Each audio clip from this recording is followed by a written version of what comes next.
Əziz müsəlmanlar, bir neçə həftədən sonra bizim YouTube kanalımızda gözəl bir dərs olacaq. Dərsin adı belə olacaq: İmam Əli ibn Əbi Talib radiyallahu anh'ın xilafəti dövründəki şiəlik, yəni tərəfdarlıq, yəni Əhl-i Beytin tərəfdarları.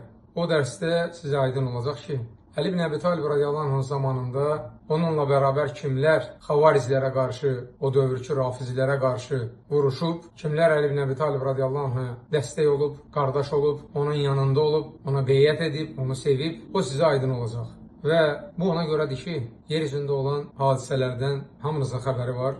Müsəlmanları qarşı-qarşıya qoyurlar, sünni-şiə məsələsini ortaya atırlar, onların arasına ədavət salırlar. Hətta bəzi yerlərdə iş o yerə gəlib çatır ki, silaha əl atırlar, bir-birlərini qətlə yetirməyə başlayırlar. Bütün bunlara son qoymaq, bütün bunların qarşısını əvvəlcədən almaq üçün biz o dərsdə aydınlıq gətirəcəyik ki, müsəlmanlar öz aralarında bir-birlərinə müsəlman deyərək kifayətlənib mehriban olmalıdırlar. Bəli, əgər adam rafizidirsə, yaxud xavaricdirsə, onun cavabını mədəni şəkildə dəlillərə əsaslanaraq sosial şəbəkədə bunu yaymamaq şərti ilə vermək vacibdir. Lakin sosial şəbəkədə çıxıb sünnilərin şiələr barədə, şiələrin sünnilər barədə nalayiq sözlər deməklə bir-birlərinə qarşı ədavət yaratması əlbəttə ki, bəyənilməyən əməllərdəndir və hətta deyərdim ki, sonda əgər qətlə gətirib çıxaracaqsa, bu